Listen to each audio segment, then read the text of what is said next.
Child, you know this program got me hot as a firecracker right now. We gonna get on into it.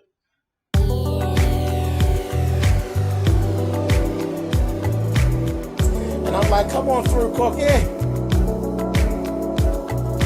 I want to put my soapbox. That's basically it. Let's talk about drag and all its forms.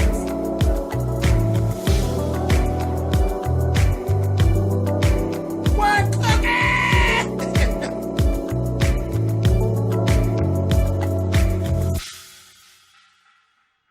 Hey guys, thanks for clicking on the video. This is my review for Star, Season 1, Episode 7.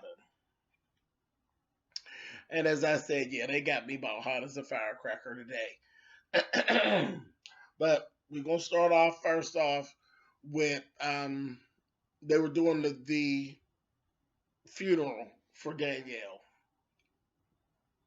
So, we got the whole wrongful traffic stop thing. So naturally, that's already a mess.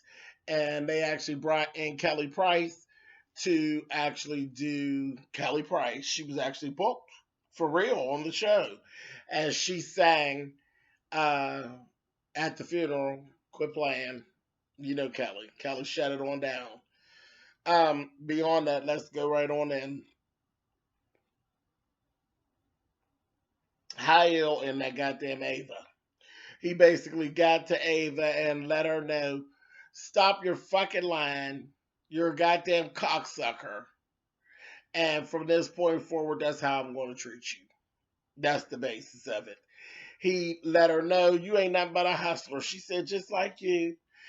Stop playing games, you bitch. You speak perfect English. And all of that. And she told him, yeah. And she told me, I do want to be a singer. This, that, and the other. We're going to tell her. She leaning all on in his face and with all that shit. And he going to say, she said, you're not going to kiss me? He said, take my shoes off. She go to do, they're going to say, take my belt off.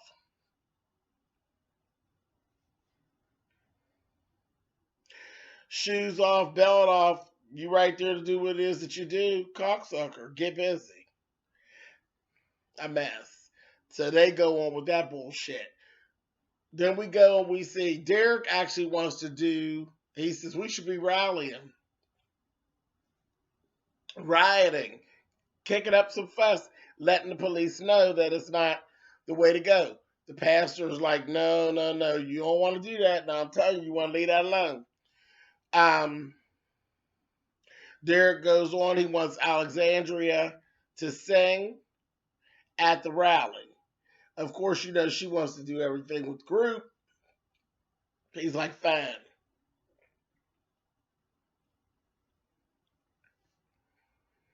Star comes in. Alexandria's like, I don't know about it, because she thought about it and she said, Star is too much of a wild card. She'll go down there and make this whole thing about her. And that's how Star gets down. So she's like, I don't really know. Simone's totally on board for it. And she's like, okay, that's fine, whatever. So we're going to do it. Basically, we'll do it without Star. Star came in and made it a whole black-white thing. It's a black versus white thing. So eventually, Alexandra's like, no problem. I wrote you in. We want you there. This, that, thing, and the other. Because they're just it's always this constant battle between those two. Because everybody sees that Alexandria and Simone are just as good as Star. But whatever. Everybody except for Hyle. Hyle and Hunter's mom have a little run-in. And she's telling him, listen, get to it. Get rid of the bitch. Or else. I want that bitch out. I want her away from my son, and I want her out. So, he just kind of is just not feeling that whole thing. So he takes his ass down to the jail and meets with Hunter's father and tells him, you know, everything that's actually going on. And we found out that Hunter's father really harbors bad feelings about Arlene, which is Hunter's mother. The piece of jail time that he's doing really actually has to do with her and shit that she's done. And he's doing the time for her, but she the one with the money, see. She the one with the money via Hunter. So Hale's like, I know you don't like to talk and everything like that, but you know, what's the he told him most story, said, yeah, that's right. Nobody's good enough for her boy. And she told Hale, and you used to feel bad for her when I used to beat her ass. So he tells her, give me some dirt on her that I can use as leverage. So he did very well that. Gave him a name. He went and talked to this guy and comes and finds out that Hunter has been taking performance enhancing drugs for years, which is how he ended up being, you know, enough to be able to become the football star that he has. So he threatened Arlene to actually use that to out Hunter and ruin his career. And she's like, you wouldn't do that to Hunter. He's like, push me, and I'll end it all. Now, the old deal is out the window. You're out. You're cut out. He done went and got too far out of there. He'd have cut her out of it altogether and told her, it's my way. I'm going to take these girls to the top my way. Him and Ava then already had their own little thing going on. Ava done inserted herself. She done went to Hunter with the fake Spanish shit and told him, oh, Star, she's so sad about her girlfriend being killed. You should take her away for a couple days. So he done basically like nabbed her and got her on the way out of town. And they, you know, she fell asleep in the car here. He done drove on out of town. So they end up, she wakes up there at the gas station. She's like, what the hell? She ends up calling. They're already at the rally. This is all after there was this whole little situation where Carlotta had actually forbade Simone to go. She's underage. I can't tell Alexandria what to do, but I wish she wouldn't go, you know, to the rally or whatever. And Simone went and talked to the pastor. And the pastor went to Carlotta. You know, Carlotta does whatever the pastor says, all the way to a fault. And I'm going to get on that in a minute. That's what ran me so motherfucking hot. Carlotta and the motherfucking pastor. But anyway, so I'm going to go back to that little situation of what actually went on with that in a minute. So Star ends up getting mad at Hunter, and Hunter turns the car around, brings her back to town. They get there just in time to see them take the stage, where Ava has now inserted herself into the girls' rehearsal, and now she's all ready to go, and they used her to do Star's part.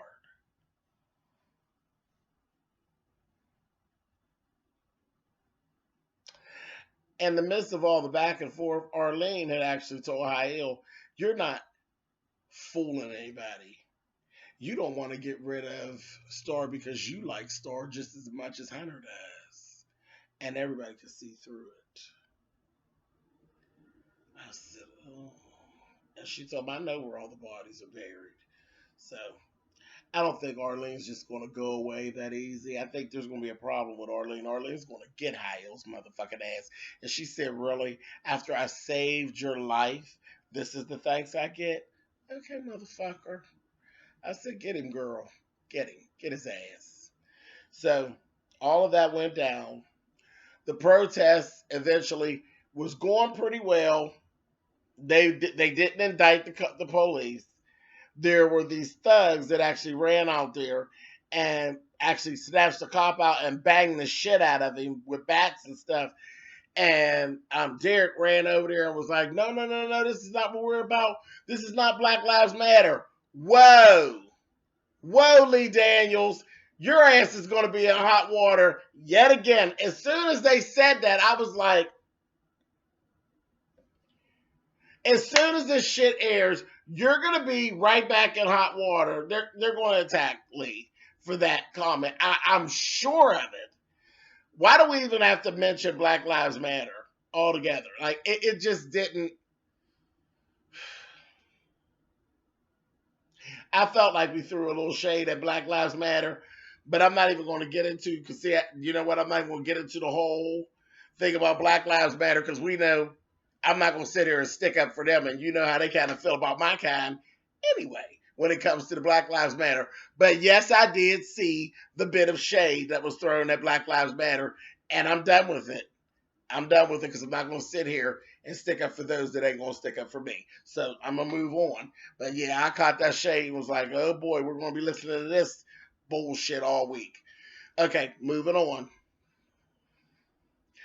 Um, they ended up, Derek was saying, I'm going to get you, let me get some help, let me get an ambulance called or whatever. And the next thing you know, they snatched him up, slammed him, and locked him up. So Alexandra's in the whole process of trying to get Derek. In the meantime, between time, Carlotta yanks them up. She gets all her girls out of there. Hayo had already snatched Ava and left before shit even got going. But she grabs up Simone and she goes, Cotton wasn't nowhere around, thank God.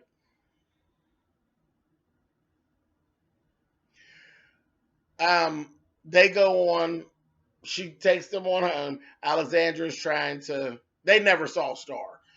Star ends up coming to the house. Star ends up telling them, oh yeah, I saw y'all perform. I saw Mamacita up there, honey. She's some kind of way. And Alexandra's on the phone trying to get information. Next thing you know, she ends up leaving out. She's leaving out and she's on her way. Um, I guess she's on her way to try to find out about getting bail for um, Derek. And then she gets pulled over on a traffic stop. And she wasn't doing anything, but she didn't have her license and registration on her because it's not her car. Probably was his grandma's car or something. But at any rate, they tell her to get out the car, and the one cop was like bamming her around and roughing her up, and the other one ain't doing it. She's like, "Are you going to just let him do this? You're just going to watch him doing this?" And the little camera's going and everything like that. So we going with that. I don't know where we're going with that, but okay, whatever. But I do know this, that it won't go the same way as it went with everybody else. If they don't kill her, they'll be pretty fucking sorry. When her father finds out, her father and mother find out that they banged their daughter around, that was a bad mistake. That was the wrong one. You don't bang the little princess around. So that's going to be an issue. That's going to be an issue. I'm here for that one. So we'll see what happens with that. Okay, so that's basically what went on. Now let me go back to what actually ran me hot, because I know y'all been waiting. It's 12 minutes, almost 13 minutes. Let's go to what pissed James off. Okay, so in the let's go back to the middle of the program where Carlotta and the pastor were meeting up, and he talked her into letting Simone go to the protest. And how Carlotta just does whatever the pastor says. Carlotta is laying up there in that motherfucking bed. Okay? Laying there in the bed. He up there with that robe on. And he tells her, he pleads his case out about why she should let Simone go to the protest. No problem. And then he politely segued right the fuck out of that into some new shit that don't even have nothing to do with what's going on, nor does it have anything to do with him. So she said,